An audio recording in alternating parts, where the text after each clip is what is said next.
Samantha again, and today I'm here with the nurse practitioner DeAnn Wilson, and she works at the kids plastic surgery. But I will let her introduce herself correctly and explain what she does, because she works miracles with these babies with their flat heads, and we just graduated from her office and we did such a great progress. So maybe you can also mention how we did from the beginning, and I will just let you all enjoy listening to this lovely lady here.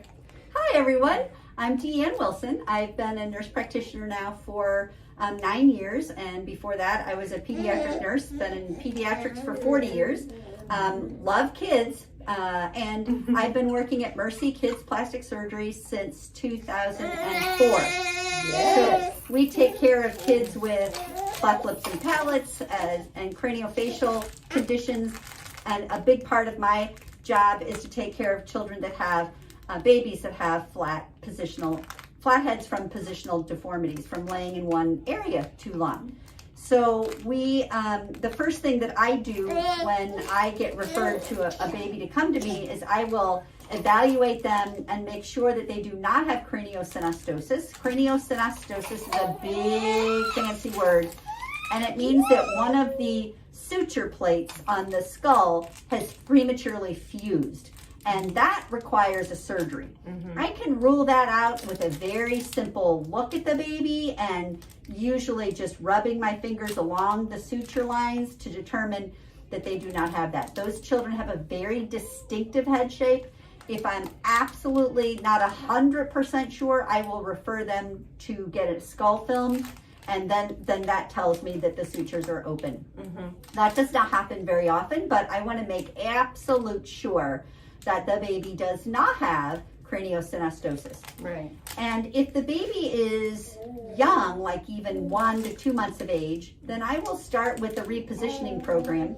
And that program requires parents to be, it's very time consuming, and it does require to try to get those babies off of the flat spot and onto the opposite bulge 20 hours a day, which is a whole lot. And also to different ways of how to increase tummy time, because tummy time is so important for their overall gross motor development. Babies today are not getting much tummy time, and they're not getting much tummy time because they're fatigued by it. They get really tired, and then they express their opinions about it by crying. And of course, parents are very wired to address any crying that a baby does by then picking them up. It seems very logical. And then so then they don't like tummy time because of fatigue. They have fatigue because they don't get much tummy time. They don't get much tummy time because they hate it. They hate it because of fatigue, and it's just a vicious circle. So I spend time going through lots of different ways on how to do tummy time so that they can learn to like it and it can be enjoyable, because it should be enjoyable, and it's just so important for their overall gross motor development. When a baby comes to me and they're 5 to 6 months of age, or even 4 months of age, they're usually a little bit beyond repositioning strategies because they can wiggle and they're stronger. And so then I will refer them to the orthotist for the helmet, which is a very predictable way of changing the head shape. I work almost exclusively with Tony Galley, who is an orthotist that has phenomenal experience and phenomenal results. Absolutely. And he just really knows what he's doing. We have very few, if any, complication rates with him. The babies get used to it way faster than any parent thinks. Yes. It's a passive molding device. It provides boundaries where we don't want the brain to grow, and then a gap where we do want the brain to grow. And when the brain grows, it meets the static boundary of the helmet in the same way that it's met the static boundary of the bed. And the bed didn't physically push on the head. Likewise, the helmet will not squeeze the head. So it's just a hat. And it's soft and cushy on the inside and hard plastic on the outside, so that it can provide those firm boundaries. And then as the brain grows, it can't go in the area that we don't want it to anymore. It can only go path of least resistance to the area that we're trying to fill in.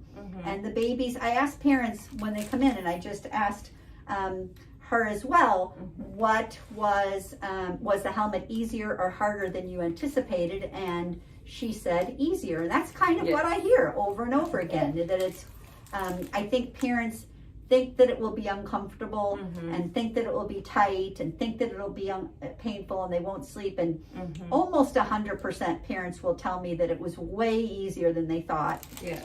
Maybe the first 2 to 3 nights might be a little bit less sleep than they had been, but then they're right back into their sleep patterns and they don't seem to bother it at all, even in the heat of our St. Louis summers. Yes. So I'm very impressed with how well the kiddos do, and this little nugget has had a great response. Yes. Her head shape is completely normalized, and because Mama had the helmet on 23 hours a day, and because we have a great orthotist that knows how to fit the babies, so it really works, and it is something that is. While the plagiocephaly does not cause any neurodevelopmental problems, it is considered an appearance only issue. I don't care for that terminology so much because anything that I recommend doing is for the purpose of restoring the head shape to the way it was supposed to be. And I think that every child should have the opportunity to have that ability to restore their head shape. And they just grow and develop normally, and they just do such a fabulous job. They do. Well, I really appreciate you saying it because especially it's hard for moms, I believe. I agree. And you know what, it's just what it is, and we have to do it, and it's nothing to be too stressed out about, which I was myself, but I'm really glad that I was in hands of professionals in this area, and that they always put my mind on ease and at ease, and I was always able to ask questions. So if you're a parent who's struggling with getting your answers, just keep asking those questions. Talk to your medical professionals. Like, leave a note here under the video so I can ask those questions for you if you're not getting any answers, and we'll be happy to just work together and just getting this information out there. I think it's very important for parents to be able to do things more easily, so don't be too scared about it. It is. It's very important to ask questions, and I want every parent to feel comfortable asking me or whatever provider you choose. Some pediatricians will say, well, we'll wait till 6 months of age to get a helmet or what have you. But if you see something and you want a referral sooner, that's the only way to try to even attempt to avoid a helmet, which I'm a big fan of. I'll spend a lot of time helping see if we can do that.